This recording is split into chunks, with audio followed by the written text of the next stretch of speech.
Bueno, muy buenos días a todas, a todos.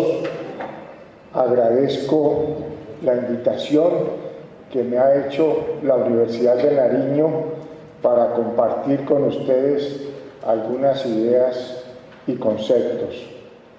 Agradezco especialmente al rector Carlos Solarte, a la vicerrectora, a los directivos de la universidad que pusieron tanto empeño para que pudiera estar con ustedes.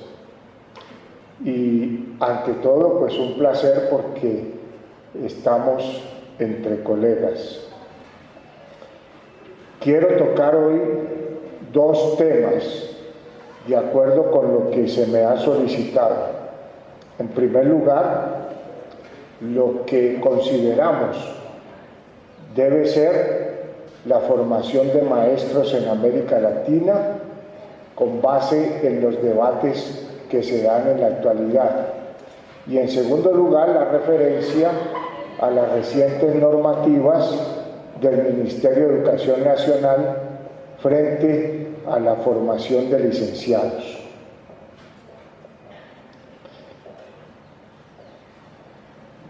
Hay que empezar advirtiendo que la formación de maestras y maestros en América Latina es un tema que ocupa desde el año 2014 con especial prioridad a gobiernos, organizaciones internacionales e incluso fundaciones nacionales en nuestros países de América Latina. Uno de los más preocupados ha sido justamente el Banco Mundial. Del Banco Mundial hacemos referencia a dos documentos. El primer documento, Cambio Educacional en Latinoamérica y el Caribe, se escribió en el año 1999. Y sin embargo, aún para muchos gobiernos en sus políticas de formación de maestros está vigente. Este documento del Banco Mundial trazó dos elementos importantes: la formación por competencias, y la estableció no solo para la formación de educadores, sino para todas las profesiones en general. Y un segundo aspecto, desde entonces, la llamada educación terciaria. Para este documento del Banco Mundial, la lógica de la formación universitaria, en tanto formación terciaria, debe estar inspirada en la formación para el trabajo. Pero un documento concreto, más dedicado a la formación de maestros, fue el escrito por el mismo Banco Mundial en el año 2014, que se llama Maestros de Excelencia. En ese documento se trazaron diversas políticas para la formación de maestros en los países de América Latina, con la condición de que el documento fue asumido por la OCDE casi como política oficial. En buena medida, este documento, junto al que estamos viendo en pantalla, han sido los que en el año 2000 y más recientemente a partir del año 2014 se convirtieron en la guía y orientación de muchos gobiernos de América Latina. Estos documentos, a pesar de la orientación política de la presidenta Bachelet, por ejemplo, se convirtieron en la ruta a seguir en Chile. A pesar también de la orientación ideológica de los gobiernos del Partido de los Trabajadores en Brasil, en buena medida se convirtieron en la ruta y orientación de la formación de educadores, pero también se aplicaron de cierta manera en Paraguay y en casi todo Centroamérica. Y llegaron a convertirse a partir del año 2014, con el segundo gobierno del presidente Santos, casi que en la Biblia a seguir en educación. Si ustedes leen el documento del año 2014, que se encuentra en internet, allí van a encontrar la sugerencia concreta de medidas tales como formación por competencias, con miras a la preparación para el trabajo. 2, preparación para las pruebas Saber y Saber Pro como indicativos de la calidad de educación. 3, atención, cierre de licenciaturas en tanto a un plazo muy corto, América Latina no necesitará la cantidad de educadores que se están formando hoy en las universidades. 4, reformación de los educadores actuales, puesto que su calidad está en entredicho por varias razones. Primera, no han sido bien preparados en las universidades y por tanto hay que intervenir los programas de formación de educadores para superar su calidad. Segundo, no dominan el inglés y por tanto hay que prepararlos en ese lenguaje tan necesario en el mundo actual. 3, es necesario someterlos a una evaluación constante que debe girar en torno a su práctica pedagógica en el aula. Y 4, hay que implementar medidas que, de acuerdo con parámetros claros, como los resultados en las pruebas Saber de sus alumnos y la evaluación de su trabajo en aula, les permita a los docentes obtener beneficios de bonificación si cumplen con los estándares. Todos estos elementos fueron puestos en funcionamiento por el Ministerio de Educación Nacional bajo la regencia de Gina Parodi. Es absolutamente claro, Colombia adhirió a pies juntillas a los dictámenes del Banco Mundial en materia de formación de educadores. Algunos de los argumentos del Banco Mundial con respecto a la formación para el trabajo y las pruebas Saber o PISA están a su vez entrelazados con documentos de la OCDE y por eso la OCDE acoge este que hemos citado del Banco Mundial. Justamente Andreas Schleicher, que es el director de Educación y Competencias de la OCDE, al presentar su informe en Singapur sobre los resultados de las pruebas PISA, dijo: es fundamental que los gobiernos mejoren sus sistemas educativos.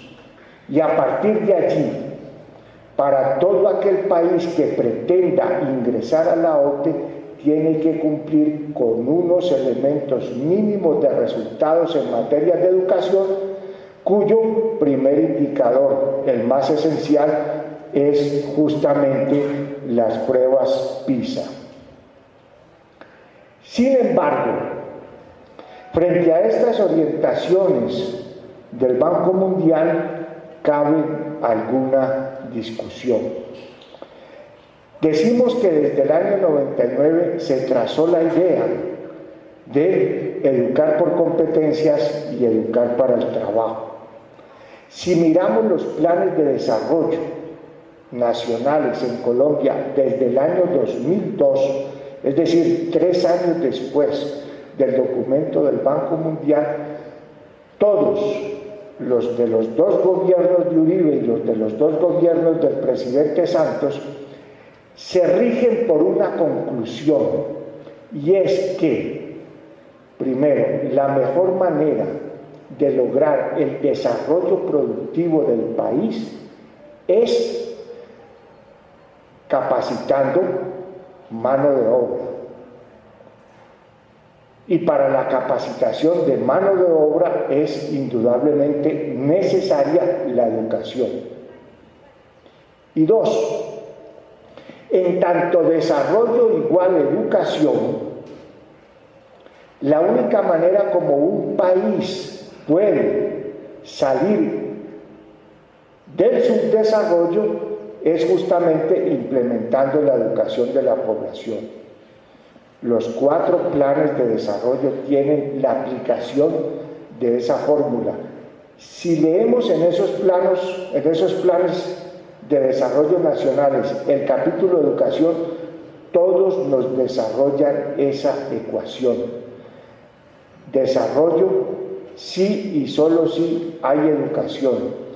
A mayor educación, mayor desarrollo. A mayor educación, mayores oportunidades de empleo y mayores oportunidades de progreso para las personas.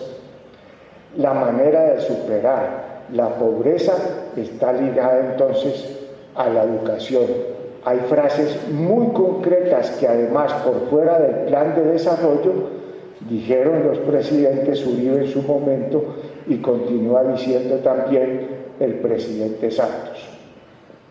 Sin embargo, desde la sociología se ha puesto en cuestión esa relación educación, empleo, calidad de vida.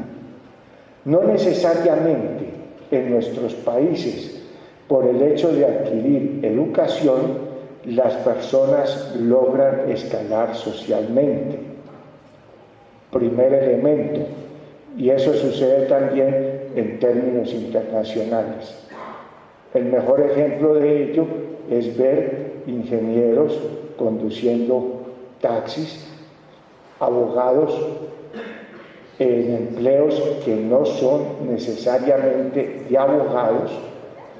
En nuestra universidad tenemos aseadores que hicieron la carrera de abogados y siguen siendo aseadores de la universidad, etcétera, etcétera.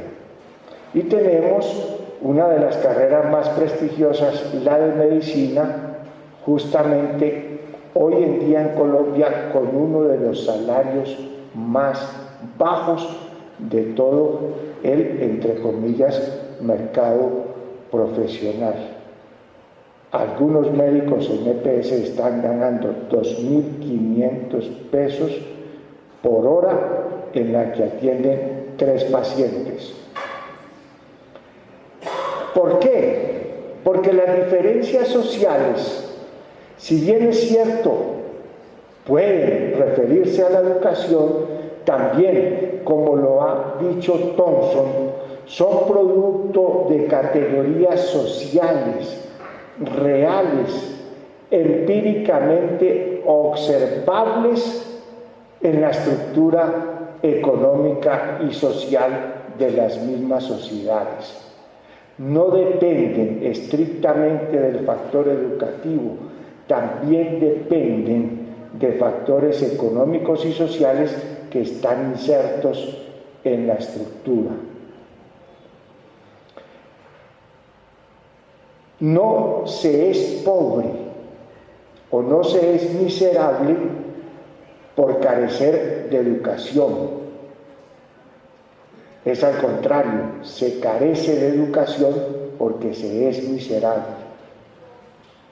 Es lo que la sociología allí pone en entredicho. Si la educación produjera desarrollo, Cuba tendría que ser, sin duda, el país más desarrollado de América Latina, porque Cuba tiene el indicador de población universitaria más alto de América Latina. Tiene porcentualmente el país con más participación de la población en posgrado y fue el primer país de América Latina en superar el analfabetismo. Pero sabemos qué pasa en Cuba. Y citamos este ejemplo no para loar a Cuba, sino para decir simplemente, el caso de Cuba demuestra cómo los problemas económicos de los países no están ligados a cosas tan simples como la educación, sino que están ligados también a un contexto social y económico que termina definiendo las realidades de desarrollo de los países. Vietnam, hoy en día, en Asia, tiene las mejores pruebas PISA del continente, pero no es el país más desarrollado, ¿no? ¿Por qué? Porque justamente su estructura económica y social no ha dado para alcanzar el desarrollo de China o de Japón, así sus pruebas a ver sean de las mejores. Lo mismo podríamos decir de Europa. Finlandia tiene las mejores pruebas, pero no es tampoco una potencia mundial europea. Por el hecho de tener, entre comillas, una mejor educación o alcanzar los mejores resultados en las pruebas, no necesariamente entonces se alcanza el desarrollo económico. Esto está ligado a otros fenómenos. Usualmente se dice, China ha alcanzado el desarrollo que tiene gracias a que mejoró su educación, y hoy por hoy China tiene una tasa superior de formación doctoral a la que tiene Estados Unidos. La pregunta es, ¿qué fue primero? ¿Alcanzar esa tasa de formación doctoral que el desarrollo? ¿O por el contrario, alcanza esa tasa de formación doctoral gracias a que el desarrollo le ha permitido invertir justamente en la formación de doctores? Allí, entonces, hay que tener en cuenta diversas situaciones. Pero además, ¿qué es lo que las pruebas PISA nos muestran? Las pruebas PISA nos muestran, lástima que esta tabla por supuesto no se alcanza a ver, pero el informe que citaba Andreas Schneider nos ofrece los siguientes resultados. Primero, los países con ingresos altos obtienen rendimientos altos en la prueba. Suiza, Canadá, Finlandia, Estados Unidos, otros. Los países con ingresos medios alcanzan rendimientos medios en las pruebas PISA, Suecia, Israel, y un ejemplo muy vital, Grecia, que estaba entre los ingresos medios, empieza a bajar a raíz de sus crisis económicas. Y los países con ingresos bajos obtienen rendimientos bajos en la prueba, Indonesia, Jordán, Perú, Colombia, toda América Latina, pero también Túnez y Albania, a pesar de estar ubicada en Europa. Y esa realidad de la estratificación social igual rendimientos en las pruebas PISA ocurre también al interior de los países. Entonces, los colegios de estrato alto pues sacan mejores resultados en las pruebas PISA que los colegios de estrato bajo. No porque en los colegios de estrato alto hagan mejor las cosas y entonces la educación privada es mucho mejor que la pública, que tiene los peores maestros y además pierden tiempo. No. Lo que habría que examinar es el nivel en que los niños de estrato bajo llegan a los colegios públicos, no solamente en términos culturales, sino sobre todo en términos sociales, porque llegan con hambre, a diferencia del nivel en que llegan los colegios, en que llegan los niños a los colegios de estrato medio o alto. La medición más correcta para definir la calidad de los colegios sería tomar el niño en el nivel que llega y mirar toda la superación que logra al momento de salir. con toda seguridad, lo que hace el colegio es mucho mayor que lo que hacen los colegios de estrato alto, que además son ayudados por sus padres, que es lo que hay que tener en cuenta, y son ayudados por los medios que tienen los padres. Justamente es esa la teoría de Pierre Bourdieu. No solamente se herencia materialmente, se hereda la cultura. Y eso hace que los hijos de profesionales de estratos medios o altos, pues hereden también un capital cultural de sus padres. Capital que, por supuesto, no heredan los niños de estratos bajos. La escuela transmite además el saber, pero lo que hace es transmitir también esas relaciones sociales de poder. Es lo que refiere la teoría, pues, de la cultura como capital heredado tras generaciones. Y sobre esto hay también un engaño.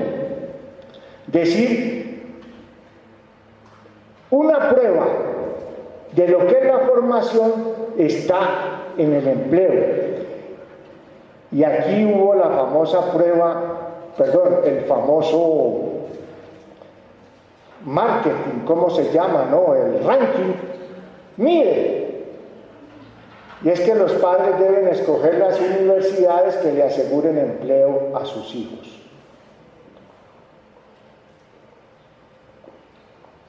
Y entonces una forma de establecer el ranking es qué tantos egresados de la Universidad de Nariño o de la Nacional encuentran empleo y cuál es su salario.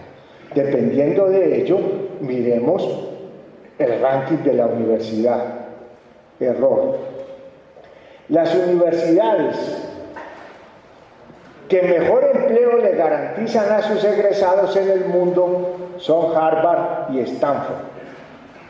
Pero se lo garantizan por ser egresados de Harvard o Stanford o porque de hecho sus estudiantes llegan a las universidades con un capital cultural y económico que les permite obtener empleo en tanto se gradúan por sus mismas redes familiares y sociales. Si alguien tiene que pagar $50,000 al año, que es lo que cuesta una matrícula en Harvard, pues tendrá cómo conseguir empleo una vez se gradúe, ¿o no? Así sea en la empresa de su propio padre, ¿no?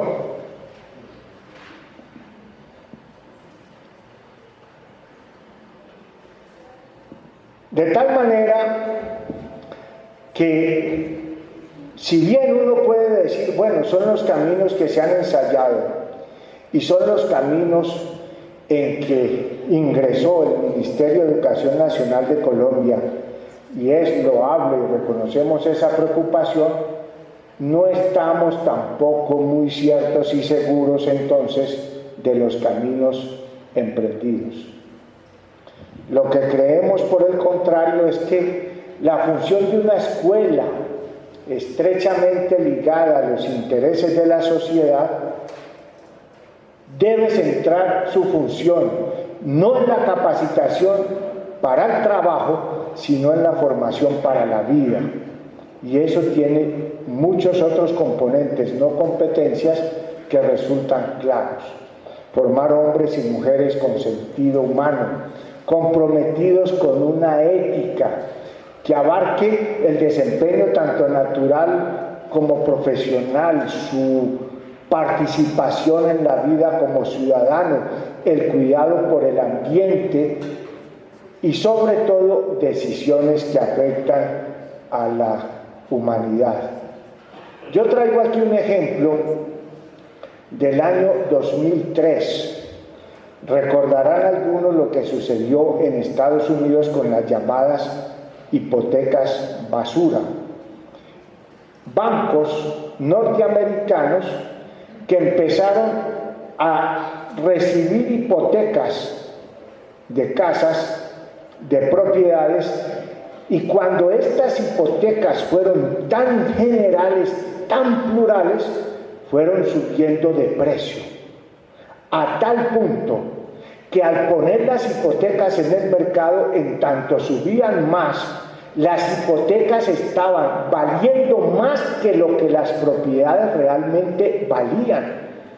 Algo similar a lo que sucedió en Colombia con las deudas del UPAC. A veces las deudas del UPAC eran mucho más que el valor de las propiedades.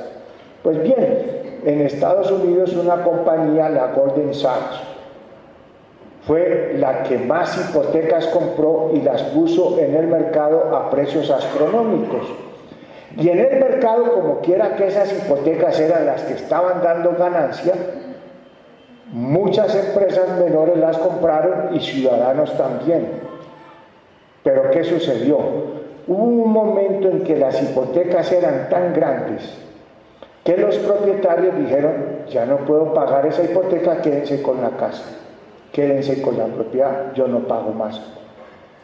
Y entonces allí la burbuja explotó, y cuando fueron a reconocer el valor de las hipotecas, no había cómo recuperar la inversión y vino la quiebra de grandes empresas, y Keynes resucitado hizo que el gobierno norteamericano entrara a salvar a las compañías y a los bancos más grandes, no a los propietarios. Pues bien, el presidente de la compañía Goldman Sachs fue llevado a interrogatorio en el Congreso para explicar por qué razón había puesto en el mercado un fraude tan grande que hizo crecer el valor de las hipotecas cuando no lo tenían realmente. ¿Y saben cuál fue la explicación que dio? Yo soy egresado de Harvard. Querría decir con ello que eso era lo que le habían enseñado en Harvard. El presidente del Congreso de Estados Unidos, que lideraba el interrogatorio, le respondió: su respuesta no me satisface. Le estoy preguntando ¿por qué acolitó esas ventas? Y él respondió: le repito, soy egresado de Harvard y las ganancias que obtuvo mi compañía fueron extremadamente grandes, y eso me enseñaron. Y el rector de Harvard entonces replicó: hicimos las cosas mal como para generar estos egresados, y lo reconoció públicamente. Entonces, no se puede salir con la lógica del rendimiento financiero si no hay en él también amarrada una ética, una formación en valores. La formación de competencias para el trabajo tiene ese problema, porque podemos capacitar para el trabajo, pero lo podemos capacitar en los mejores términos de un libro que fue muy famoso, el vendedor más grande del mundo, de Doug McDino. Y no importa lo que venda ni cómo lo venda, lo que importa es que venda. Y entonces ese es uno de los grandes problemas con este tipo de formación.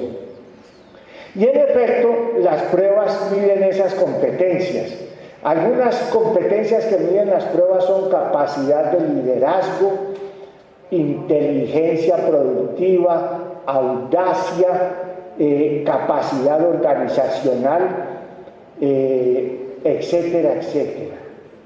Yo tengo la certeza de que Pablo Escobar sin duda habría obtenido los mejores puntajes en todas esas pruebas.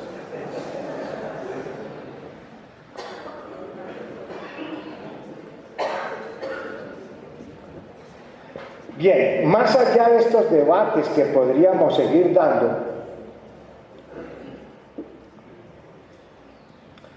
importante entonces auscultar sobre las estrategias, las alternativas, que ya vimos alguna para la formación del maestro, acerca del papel de la investigación, de la experiencia en el aula, sobre la interdisciplinariedad y teorías que nos construyen los procesos de enseñanza-aprendizaje, sobre su experiencia, su historia, su tradición. Yo creo que son los elementos más importantes que en la formación de maestro tenemos que tocar.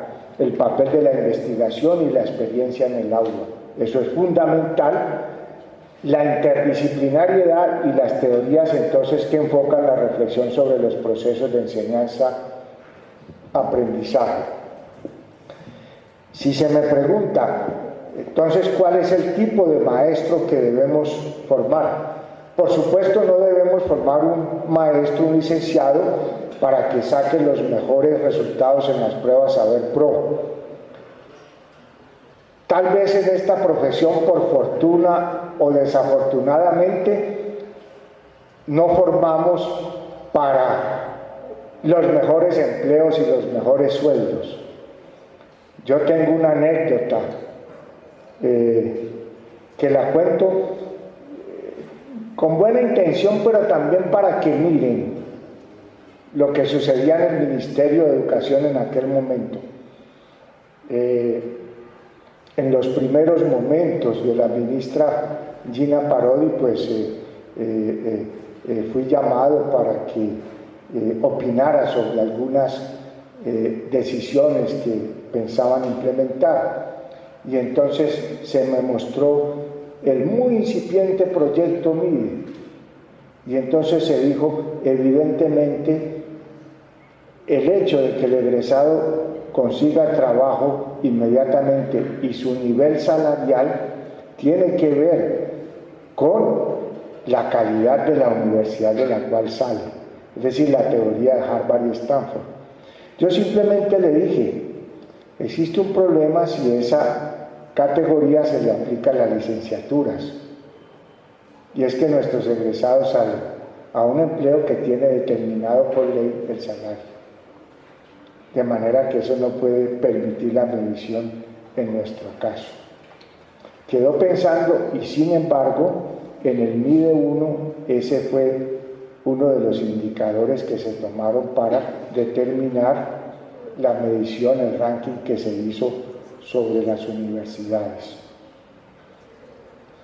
Bien, ¿qué proponemos? Un maestro capaz de actuar en diferentes espacios, territorialidades y culturas. Esto es muy importante tenerlo en cuenta, porque en diversas oportunidades y algunas fundaciones como Compartir y otras consideran que Colombia debe aplicar el esquema francés y alemán. No se forman educadores propiamente dichos, se forman profesionales en la disciplina, porque la capacidad para poder enseñar se puede dar en un curso de pedagogía de 6 meses o 1 año, o se redime con un examen que se presenta. No, nuestros países son bastante diferentes y aquí le corresponde al maestro ser un anfibio cultural y tenemos que formarlo para que sea capaz de actuar en diferentes espacios y territorialidades y culturas. La estadística misma viene señalando esto al Ministerio de Educación, pero no se ha abordado el cambio del estatuto docente para circunscribirlo a los licenciados. ¿Qué pasa con los ingenieros, los arquitectos y hasta los abogados que se presentan al concurso docente? Ganan el concurso, pero cuando le dicen usted tiene que ir a trabajar porque lo nombramos en este barrio, dicen, yo allá no voy. Y si va al barrio, a los 3 meses, con el primer grito de un pandillero, me voy del barrio. Si formamos un maestro con estas condiciones, estará en capacidad de ser maestro en cualquier parte del país, en la ciudad, en el campo o en lo más profundo de la selva, porque ahí es donde está la formación del educador. Un maestro invisible, y entendemos por ello un maestro que siembre conocimiento, autocomprensión, entendimiento y fertilidad comunicativa por donde desarrolle su acción. pero ante todo un maestro que entienda que cuando esté o no esté enseñando, está ante todo aprendiendo, que mire al alumno como el interlocutor concreto que necesita también para su propia formación, y que en ese sentido, en su labor de aula, entienda que la formación es permanente y tiene que ver sobre todo con la práctica misma que tiene como educador. Y finalmente, un intelectual de la educación, un maestro que logre forjar acuerdos mediante la acción comunicativa, el saber y el discurso argumentativo. Los maestros estamos negociando todos los días con nuestros alumnos, de la misma manera como el alumno está negociando todos los días con el maestro.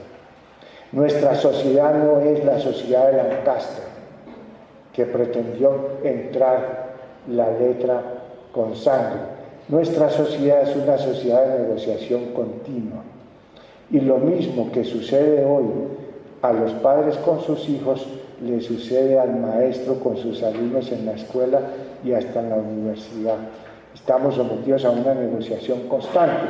Pero esa no es una negociación de abajo hacia arriba. Es una negociación ciertamente horizontal, pero la audacia del maestro está en saber aprovechar la horizontalidad de la relación de todas maneras para inculcar el conocimiento, el saber a través justamente de la comunicación de que debe ser capaz. Necesitamos además un maestro comprometido con un actuar crítico en la sociedad, un trabajador de la cultura que cuestione la dominación con capacidad para definir lo que enseña y la manera como debe enseñarlo, un maestro que actúe de acuerdo con el contexto que tiene. Hay una especie de fábula que a menudo se cita desde las autoridades educativas, pero a veces no muy bien citada fuera del contexto, que es aquella del corcho, el inspector que llega a visitar el salón y la maestra le dice: no puedo enseñar porque no tengo medios, aquí no tengo nada. Y el inspector le dice: ¿cómo que no tiene? Aquí tiene un corcho. Y entonces empieza a preguntarle a los niños: ¿de qué material es este corcho? Y los niños empiezan a decirle: ¿no? Y el maestro: ¿y ese material de dónde sale? No, algunos de la madera. ¿Y con la madera qué otras cosas se pueden hacer? Y van diciendo hasta un barco. ¿Y el barco para qué sirve? Y termina dando toda una clase de historia, geografía, física y química a partir de un elemento fundamental que es el corcho. 3 meses después, el inspector vuelve al aula y encuentra otra vez el mismo desorden que encontró y le pregunta a la maestra: ¿qué le pasó? Dijo: no, es que se me perdió el corcho.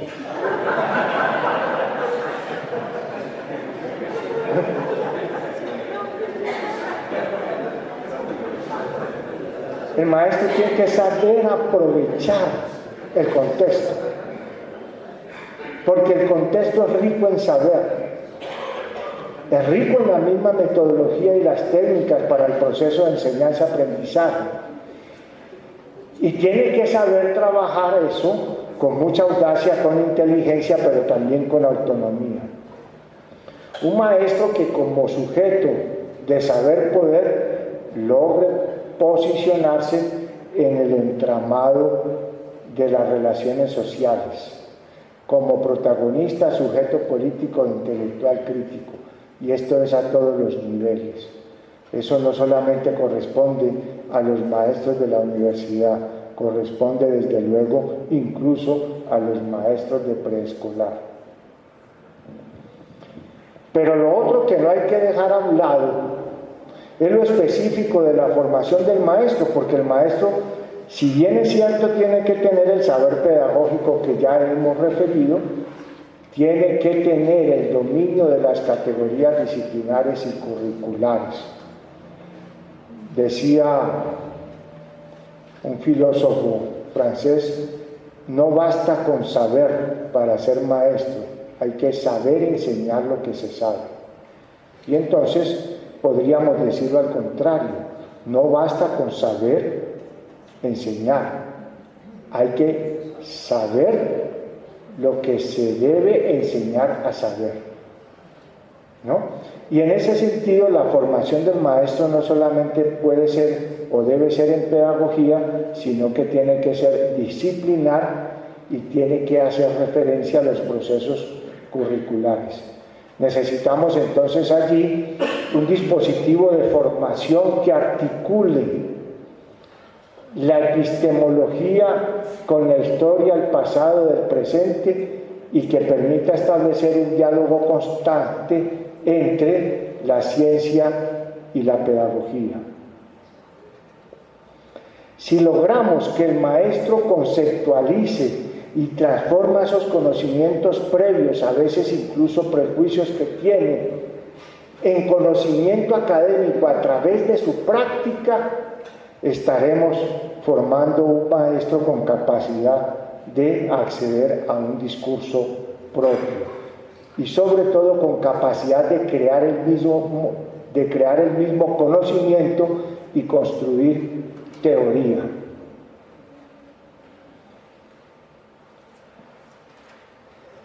Es tiempo de cuestionar justamente muchas de las teorías con las que incluso nosotros fuimos formados. Tal como hacíamos referencia a Lancaster, hoy tenemos que cuestionar al maestro como simple facilitador del conocimiento, como simple información. Hoy las nuevas tecnologías nos obligan a que el maestro sea más allá de un transmisor. El maestro tiene que trazar una interlocución con sus alumnos con habilidad, porque de lo contrario el doctor Google va a superar al maestro y el niño va a ver simplemente en las tecnologías al maestro como algo no necesario, es más, como algo fastidioso. Y en ese sentido tenemos que también aprender a superar ese papel del maestro como simple informador y de alguna manera cambiar el paradigma con que nos seguimos enfrentando a veces. El maestro tiene que cruzar las fronteras al análisis y sobre todo a la construcción de conocimiento a partir de la información. Ese maestro guía de Vygotsky también hoy hay que cuestionarlo. Un maestro guía que a veces tomó mucha importancia a partir de Emilio de Rousseau, porque era un maestro que actuaba sobre la naturaleza, pero en un mundo en donde la naturaleza es cada vez menos natural, también hay que cuestionarse la propuesta de Rousseau, que pudo tener éxito con Simón Rodríguez, pero a finales del siglo XVIII y principios del siglo XIX. Hoy necesitamos un maestro que sea mejor comunicador, creativo, con flexibilidad, con capacidad de elegir su propia relación con su conocimiento. Y ahí tenemos un asunto clave. El mejor maestro es el que sabe explotar la curiosidad del niño. Este año en el Instituto Pedagógico Nacional, que es el colegio de nuestra universidad, desarrollamos una discusión muy importante desde el año anterior y a partir del presente decidimos suspender las tareas para la casa, porque llegamos a la conclusión de que tenía diferentes límites. El primero entre todos ellos, lastimoso, creaba condiciones de equidad creaba condiciones de inequidad en tanto al llegar el niño a la casa se encontraba desnudo el capital escolar de sus padres. Algunas tareas en inglés simplemente los padres no pueden abordarlas, a pesar de que sean profesionales, ¿no? El inglés no se recibió y esa tarea no es conmigo, y ahí se plantea una inequidad, ¿no? El segundo, las tareas de matemáticas. Los padres que hicieron matemáticas elemental solamente saben lo que significa un cuarto porque es el que alquilan. Y en ese sentido, no están en la misma capacidad de enseñarle o de hacer con el niño la tarea de matemáticas. Entonces decimos tareas sí, pero hay que hacerlas en el colegio. Y lo que tiene que hacer el maestro es explotar la curiosidad del niño para que algunas actividades en la casa se hagan sin saber siquiera que son tareas, sino que por su propia curiosidad entonces él empieza a investigar y a hacer tareas en la casa, indagando a sus padres, consultando Google y demás, pero haciendo tareas sin que él se dé cuenta porque está a gusto persiguiendo el conocimiento. Hay que replantear desde luego la teoría genética de Piaget, particularmente referida a la concepción de los procesos de cambio, como las formaciones estructurales, etcétera, así como la teoría del aprendizaje significativo de Ausubel y la teoría de la asimilación de Meyer y Colbert. Hay que repensar muchas de las teorías que tenemos y hay que replanteárselas y hay que verlas como teorías en su momento histórico concreto, pero sobre todo lo que planteamos es que hoy esas teorías hay que construirlas a partir de la práctica misma de los maestros, afirmando el interés emancipatorio en la constitución de lo social. Y atención, aquí hay que tener en cuenta algo, no es que esto nos lleve directamente a Freire. Freire también hay que examinarlo en su contexto histórico, porque Freire también correspondió a una época en donde la actual empieza desde hace mucho rato a hacer diferencia a aquella en la que vivió Freire. Lo que debemos hacer con los teóricos, ¿no?, con quienes aportaron conocimiento, es verlos históricamente y examinar sus enseñanzas a la luz del presente, teniendo en cuenta el pasado en el cual fueron generadas. Y entonces, lo básico, la ética del interés comunitario que debe supervivir en él para propiciar condiciones que hagan efectiva la participación en la discusión crítica del papel del maestro en la vida social. Hay que entender la acción del maestro como la puesta en el contexto de la escuela de lo que él ha podido apropiar de los saberes. Es un poco volver a lo que decíamos inicialmente, el maestro enfrentado al alumno no como superior, sino como un diálogo de interrelación, de conocimiento en doble sentido, que le permita apropiar los saberes del alumno, los saberes del entorno, del contexto en que se inscribe y ponerlos en juego en el aula. No asumir al alumno como beneficiario de la labor del maestro, sino como un segundo agente que negocia en un proceso continuo de significación. En una propuesta de formación de la experiencia pedagógica, entonces, el eje no son los indicadores, las metas o las cifras, sino las maestras y los maestros. Lo que pensamos es que en las escuelas de Colombia, en la acción que cotidianamente adelantan los maestros, hay múltiples y muy significativas experiencias que nos podrían ayudar a construir teorías de formación de los maestros que necesitamos. Esa propuesta entonces debe reconocer el valor histórico, social, cultural, político de los maestros que tenemos, de tal manera que los convierta en sujetos, no en simples receptores, en protagonistas, no en espectadores del porvenir. Hay muchas experiencias que tenemos en Colombia que hemos agenciado desde la pedagogía. Una de ellas, por ejemplo, la expedición pedagógica, que nos permitió recoger muchas experiencias hermosas de los maestros en todo el país, y otra, lo que fue el movimiento pedagógico, que también nos permitió ver al maestro sentado como sujeto protagonista de su propia vida y de su profesión. Los maestros, en tanto sujetos políticos, deben reconocer entonces esa realidad que atraviesa su propio ejercicio pedagógico, y debe saber también reconocer lo que sucede con las categorías y las características de su profesión y de su papel. Necesitamos que los maestros reconozcan en el contexto y en el entramado social de la escuela en que se mueven los escenarios propicios para hacer propuestas alternativas. Por eso la flexibilidad del currículo. Hay un desastre para el país y son los llamados derechos básicos del aprendizaje, que pretendieron estandarizar la formación en todos los colegios, desconociendo en primer lugar la autonomía, pero también la diversidad de nuestras formaciones culturales y sociales.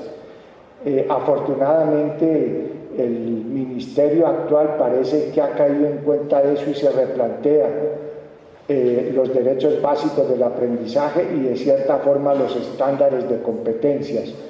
Más allá de eso, entonces, lo que necesitamos es auscultar esta tarea de los maestros para que reconozcan su lugar en la escuela como un maestro sujeto que convive, que trabaja, que dialoga con otros.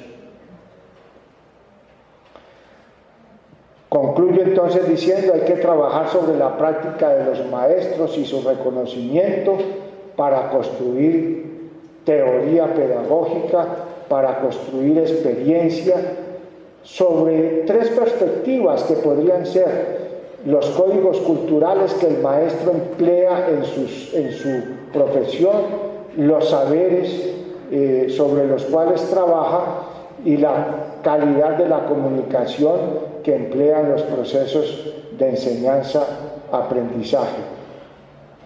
Esto nos invitaría a inscribir el trabajo en la diversidad de los códigos culturales.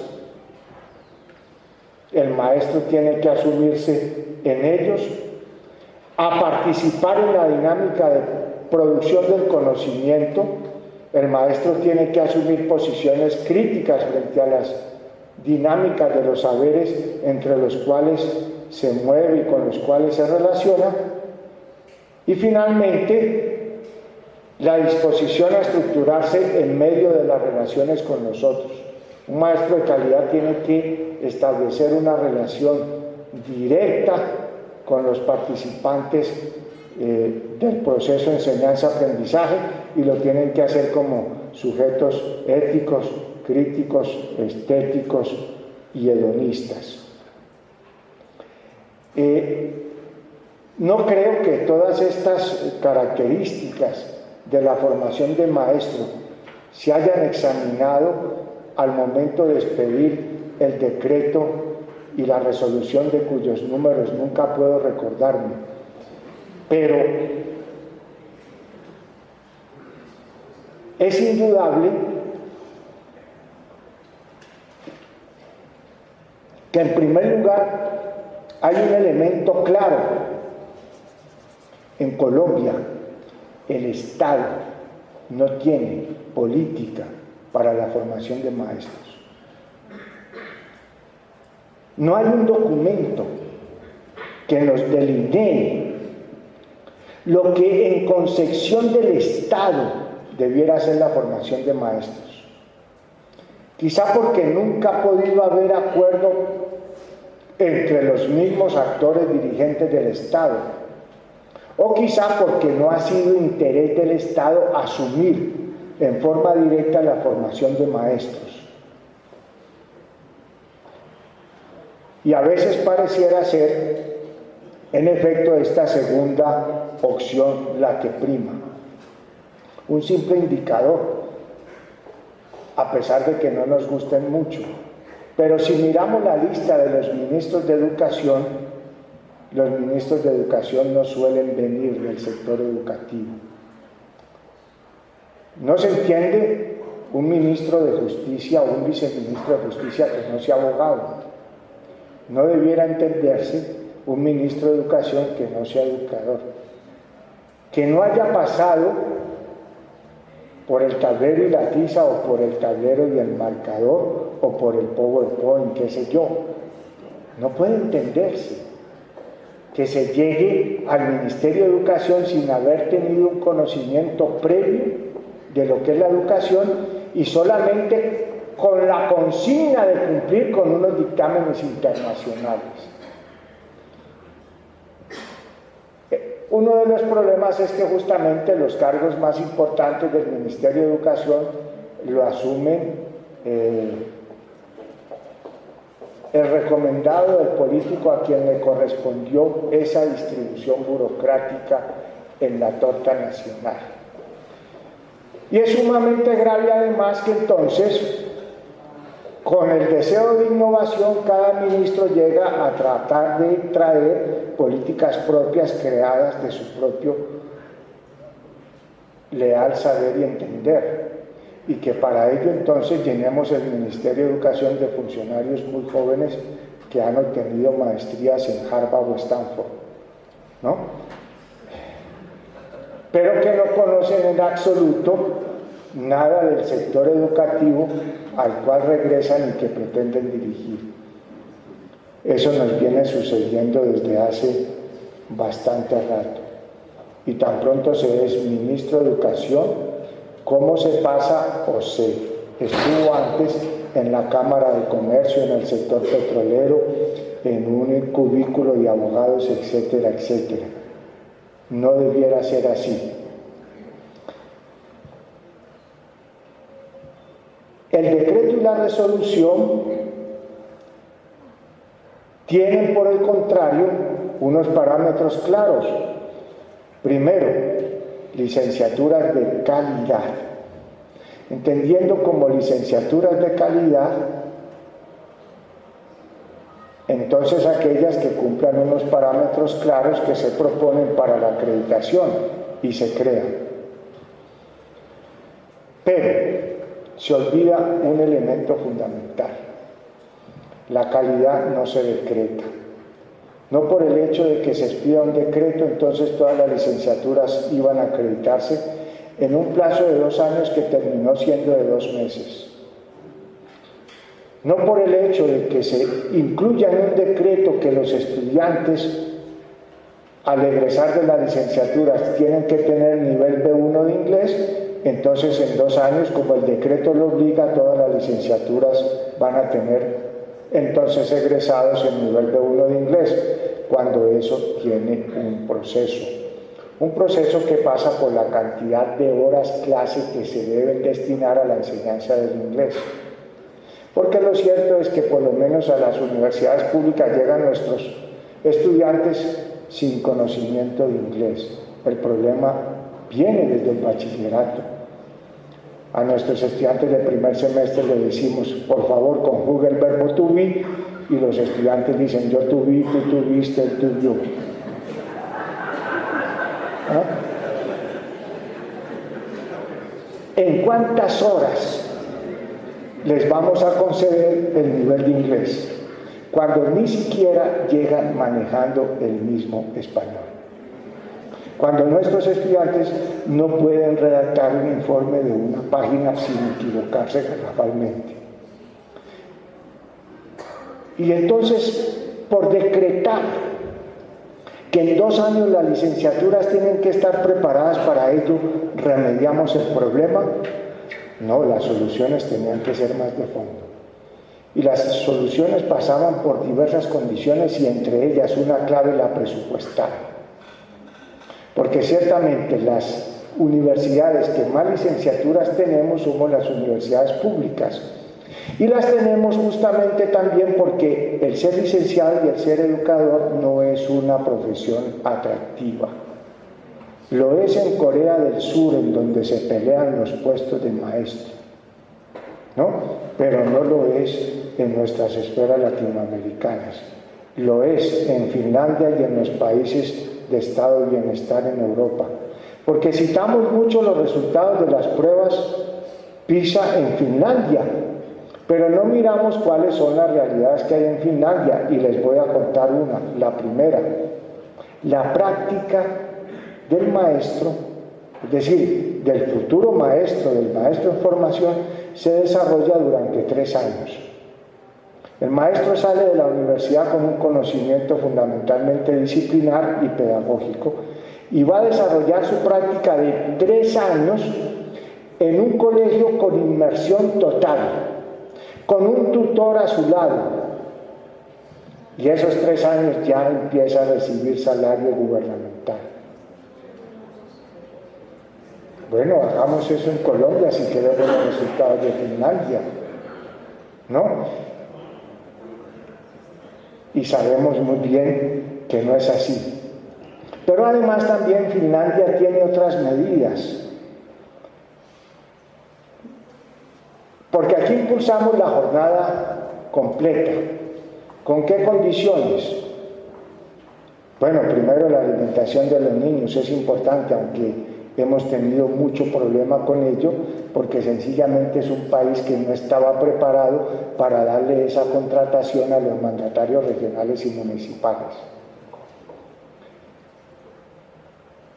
Pero la formación no consiste solamente en ampliar la jornada de trabajo. Por el contrario, si esa jornada no sabe emplearse, termina siendo perjudicial para el niño. En Finlandia tienen 5 horas de clase en verano y 4 en invierno. ¿Cuáles son las fuentes de conocimiento? Entonces, a la que acuden los estudiantes finlandeses para tener esas buenas pruebas esas buenas pruebas PISA. La primera, hay una condición geográfica, y es que la ubicación del país les permite entrar en contacto con varias culturas, y los jóvenes fácilmente terminan hablando inglés, sueco, alemán, 3 idiomas de entrada. Segundo, lo que el Estado pone a disposición para la formación extracurricular va desde los museos hasta los espacios culturales y las bibliotecas municipales, con todas sus herramientas a las que puede acceder el educando en sus horas libres. No como obligación, sino como explotación de su curiosidad, porque allí es donde el conocimiento tiene su fundamento, la curiosidad. Y si no le brindamos a nuestros niños, a nuestros jóvenes, desde el Estado, herramientas para que exploten su curiosidad, no vamos a producir conocimiento, ¿no? Cuando, por el contrario, las herramientas que les estamos brindando para la curiosidad es JJ. Yo sentí mucha tristeza en estos días que tomé con mi niño y le estaba hablando de Popeye, el marino. Y busqué en Google Popeye, porque él me preguntó, ¿cuándo salió la primera tira cómica de Popeye? Y yo busqué entonces en el doctor Google Popeye y me salió, ¿cómo es que se llama?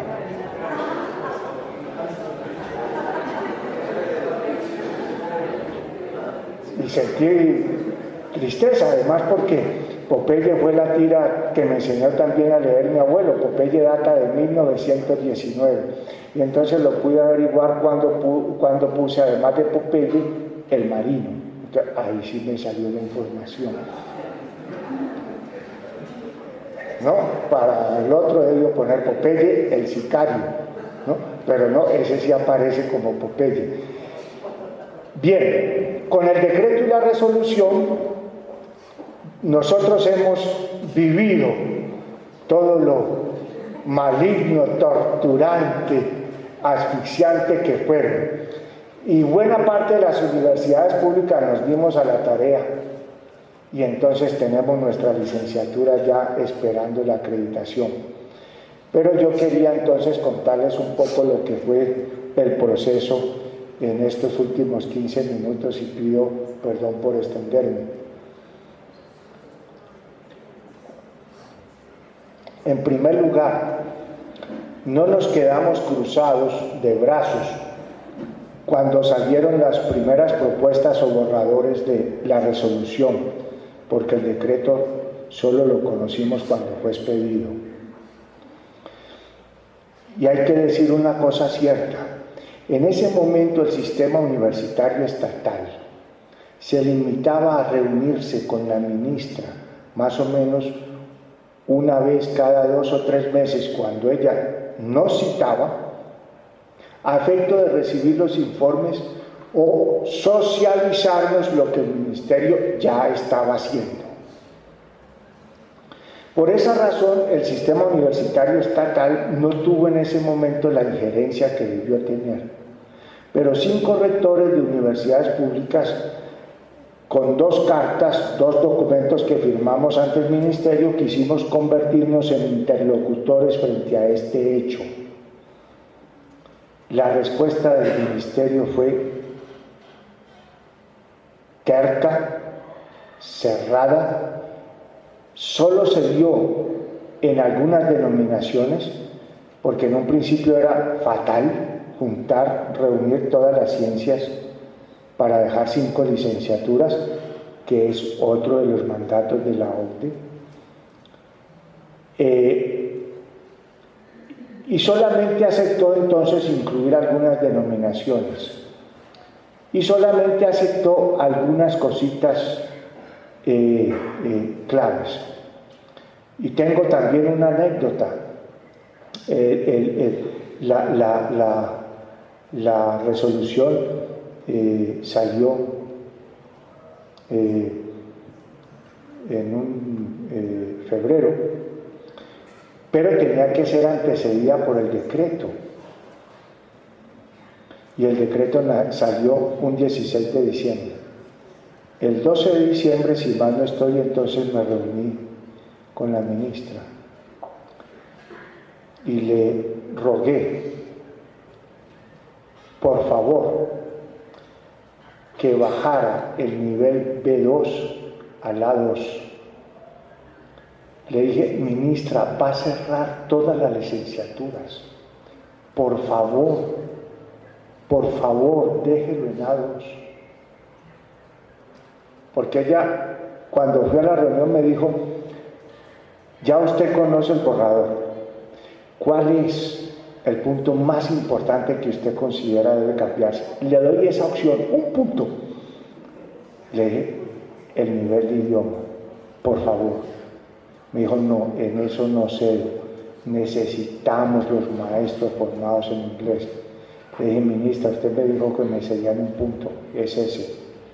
Le dije: por favor, de lo contrario las cierra todas. Finalmente me dijo: está bien, queda en B1. Y le dije yo: mire, por lo menos entonces denos 5 años de plazo para formarlos en B1, porque eso no es automático. Me dijo: le voy a dar 3. Y hasta luego, y así quedó. Y esta anécdota nos muestra el carácter improvisado con que se construyó en parte esta normatividad, ¿no? Pues bien, intervenimos, pero no fue posible. Hoy tenemos mayores posibilidades. Creo que el sistema universitario es otro. Lo cambiamos incluso normativamente porque logramos una nueva forma orgánica, nos constituimos en capítulos, estamos trabajando en ella. Y tengo que decir que esto se ha logrado porque confluimos rectores como Solarte, de la Universidad de Nariño, como Mantilla, de la Nacional, como Alpiar, de la de Antioquia, como Varela, de la del Valle, conmigo en la Pedagógica y otros más. Y también no olvidar a nuestro presidente Luis Fernando Gaviria. Y nos hemos convertido en rectores que pugnamos ante el Ministerio, ante el Congreso, ante el Gobierno Nacional, por cambiar las condiciones de las universidades públicas. Y nos hemos dado a la tarea de escribir sobre los problemas nacionales, los que tenemos columnas, de tratar de influenciar en las autoridades regionales, en los congresistas de región, y de realizar y llevar adelante una práctica también en nuestras universidades. Con mucho sacrificio, con mucho trabajo, pero creo que lo estamos haciendo. En ese sentido, uno de los grandes logros, lo digo tranquilamente, es el que con todo lo que era la reforma tributaria logramos, a pesar de mucha oposición, el 40% del medio punto de IVA social, que nos puede empezar a trepar en materia presupuestal y que hoy se nos quiere arrebatar enviando esos fondos al FOSIES, una pelea que tendremos que dar. Pues bien, el sistema universitario estatal creó la Comisión de Unidades Académicas en Educación, que nos reunimos en Bogotá, por supuesto, asistieron de la Universidad de Nariño, y le planteamos al Viceministerio de Educación la necesidad de observar este asunto. El Viceministerio de Educación y la ministra misma se han hecho conscientes del problema. En ese sentido, empezamos a buscar soluciones al famoso decreto y resolución.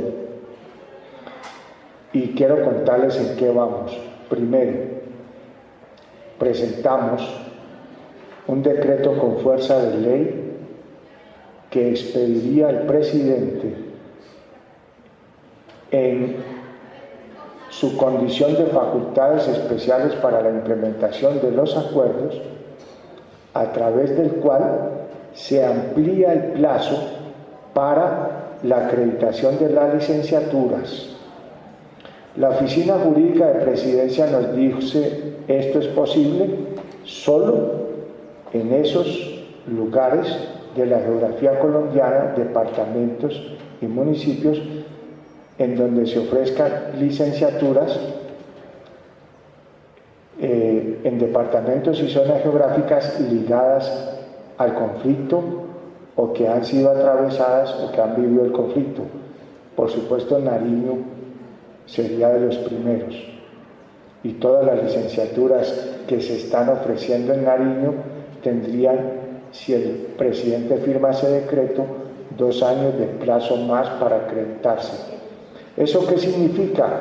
Que se reviven las licenciaturas que no se presentaron al proceso de acreditación, y que aquellas que habiéndose presentado al proceso de acreditación y no fueran acreditadas, de todas maneras siguen con su registro calificado.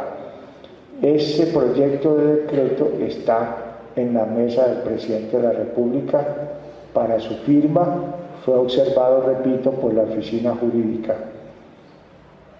De ese decreto, que ampliaría el plazo, porque atención, el decreto no puede derogar el artículo 222 de la Ley del Plan, ni el decreto puede modificar ese artículo. Lo único que puede hacer es ampliar el plazo. Expedido ese decreto, como confiamos ocurra, se va a reformar la resolución.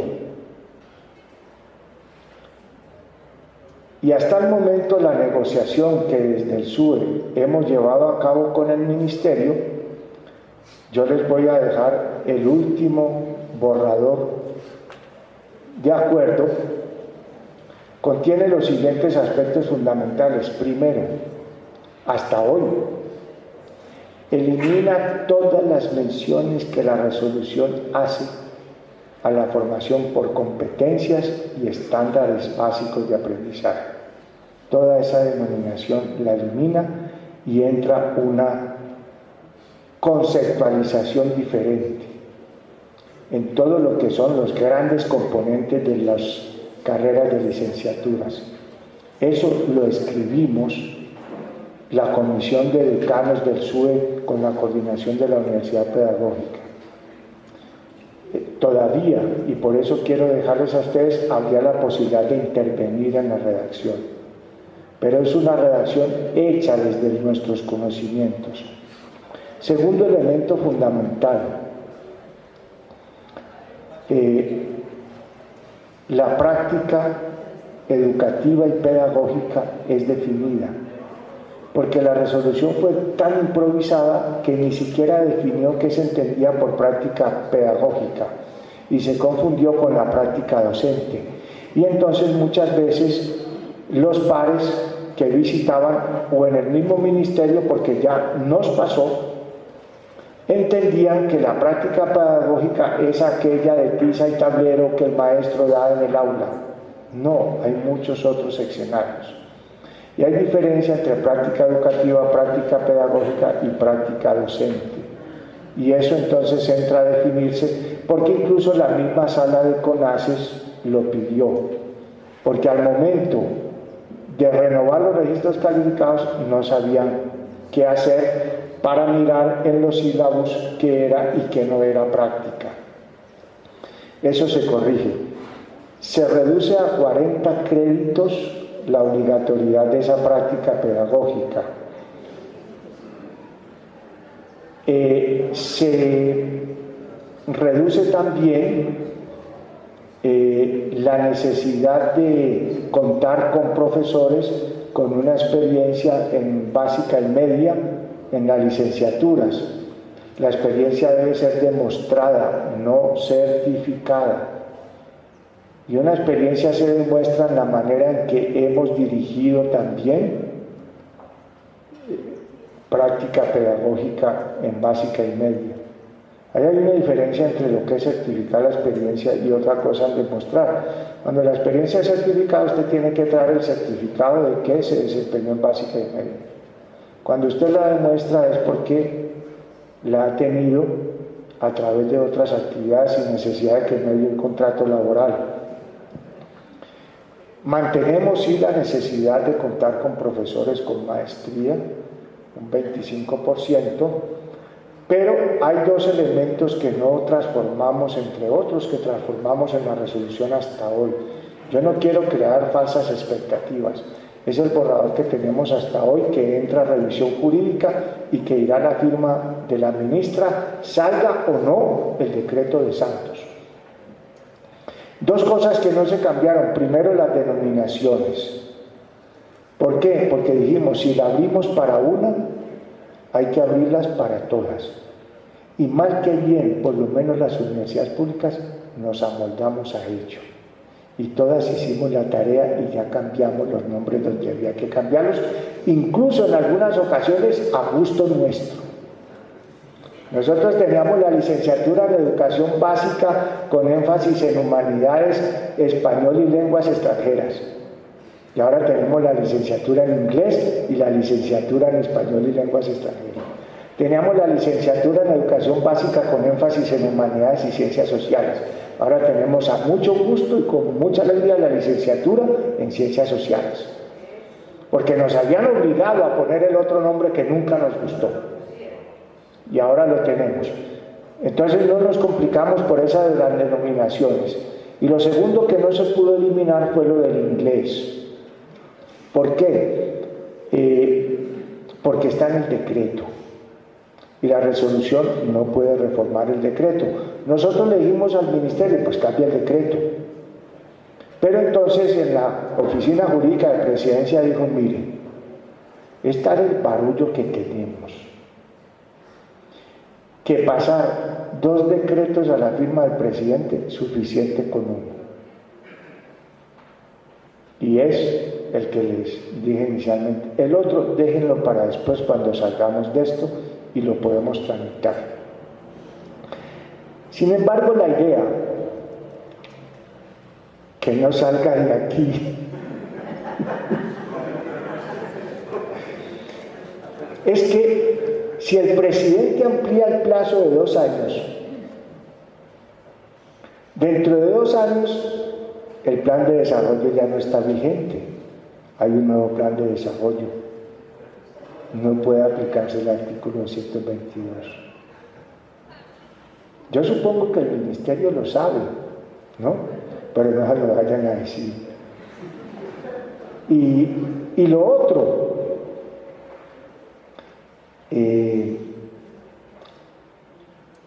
suponiendo, porque hoy veía con preocupación la decisión de la Corte con respecto al fast track, en caso de que el presidente firme el decreto y la Corte lo tumbe, el plazo quedó dado, y ahí lo que se crea es un problema jurídico, sobre todo porque el plazo estaba hasta el 9 de junio, y si el presidente emite un decreto ampliado y después lo tumba la Corte, pues ya pasó el 9 de julio, ya se amplió, ¿cómo hacemos? De manera que se está jugando con esas posibilidades también jurídicas reales. Lo que sí se logró en idiomas es la claridad de que de todas maneras el decreto de resolución quedó en inglés, pero que se puede formar en otras lenguas. Y lo segundo,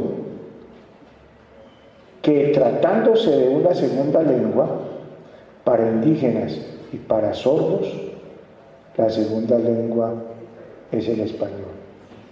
Entonces eso va a quedar plasmado en la resolución.